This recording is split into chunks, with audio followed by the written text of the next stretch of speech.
In this episode, we find ourselves in a rather sticky situation right from the start. Miri, bless her heart, is desperately banging on Kazuki's door, desperately needing to use the bathroom. But here's the kicker: Kazuki looks at Miri and his memory decides to take a vacation. He forgets who she is. But fear not, Kazuki springs into action. He senses the urgency in Miri's voice as she shouts about her need to pee. So, like a superhero on a mission, he scoops her up and catapults her into the washroom. Little did he realize that Miri is just too tiny to reach the toilet seat or the sink. As he tries to assist her, he can't help but wonder what he's gotten himself into. As the chaos continues to unfold, Kazuki attempts to make breakfast while Miri bombards him with questions.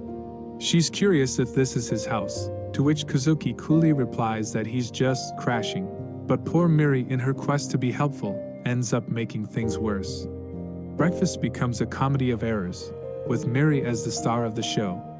Just when our dynamic duo thought things couldn't get any crazier, Rei, the third member of their ragtag team, emerges from his room.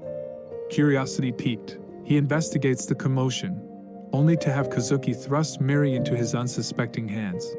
Rei, being the good sport that he is, allows Miri to explore his prized video game collection.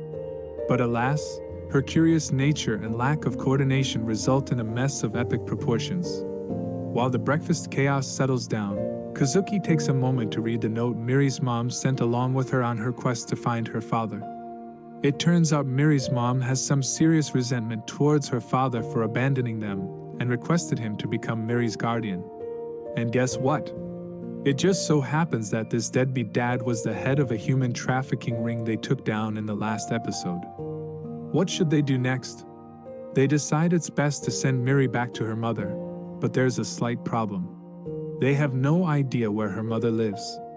They try to extract some useful information from Miri, but all she can provide are vague and useless answers. The only clue they manage to squeeze out of her is that her mother sings at her job. Well, that's something, at least. Enter Kyutaro, Kazuki's ever-resourceful friend. He's the go-to guy for digging up information. Kazuki enlists his help to uncover Miri's mother's whereabouts. But before they can embark on this quest, Rei insists on tagging along. The comedic duo sets off on their adventure, leaving Miri behind at home. Kyutaro, being the friendly but sassy chap that he is, wastes no time scolding our heroes for their previous Christmas party shenanigans. He's got a reputation to uphold, you know. But fear not, dear viewers, for he still hands over the remaining payment for their services and even throws in another job offer. However, extracting information about Miri's father proves to be a bit of a challenge. Kazuki treads carefully, not wanting to insult Kyutaro's research skills. But Kyutaro assures them that he'll look into it. Just as they're about to leave the coffee shop, a mysterious man walks in. We can't see his face, but he's got an air of mystery about him. He leaves a piece of paper with the name Ajino Ryo on it, and requests to be informed about upcoming jobs. Intrigue abounds. Back at home, our fearless duo returns to find the lights off and the furniture in disarray. It looks like someone has broken in. But wait, it's just Miri playing hide and seek in the office. Miri managed to get her hands on Rei's gun, but don't worry, folks, it was unloaded. Amidst the chaos, Kazuki discovers some valuable information about their next target, a notorious drug kingpin. The catch? He lives in a heavily fortified mansion. Talk about a challenge. As they brainstorm their plan of attack over dinner, Miri, ever the troublemaker, insults Kazuki's cooking and dashes off to the hallway to resume her favorite pastime, hide and seek. But here's the twist, my friends. In a surprising turn of events, this game triggers an idea in Kazuki's mind. Could hide and seek hold the key to breaking into their target's impenetrable fortress? It's time for some strategic thinking. With newfound determination, Kazuki takes matters into his own hands. He sneaks into Yatsuhishi's security services and pulls off a daring heist, stealing the security data for their target's mansion. Meanwhile, Rei gathers all the necessary supplies for their mission. But here's the tricky part: what do they do with Miri?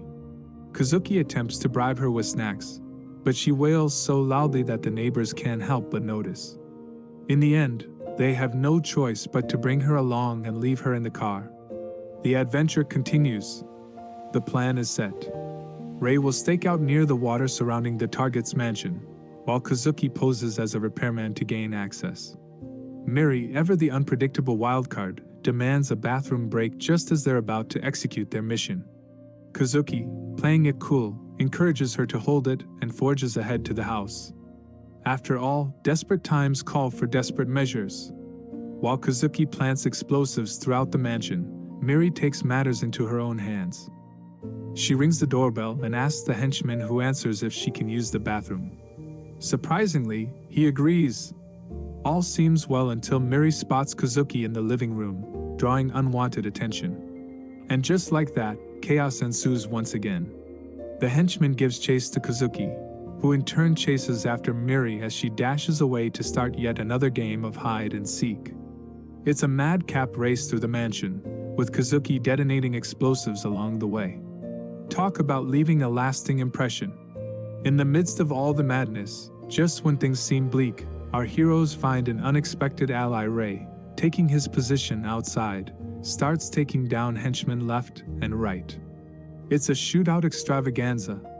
Kazuki shields Miri from harm as they make a daring escape. They hop onto a speedboat, leaving their enemies in the dust.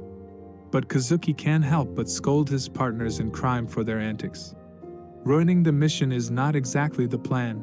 It's clear that going on missions with Miri is no longer feasible. Kyutaro calls, informing them that they're off the mission and that he'll handle the situation himself. Oh, and he also drops a bombshell. He's found the information they've been searching for about Miri's father. The episode ends with Ajino, the mysterious man, taking out the target instead. But the real cliffhanger? He's got a hobby of noting down the last words of his victims. Cue the suspense. And there you have it, folks. Another wild and entertaining episode of Buddy Daddies. This show knows how to keep us on our toes. While this particular episode may not have stood out as much as the previous one, it definitely delivered its fair share of laughs and surprises. So, what did you think of this episode? Share your thoughts and I'll see you on the next one.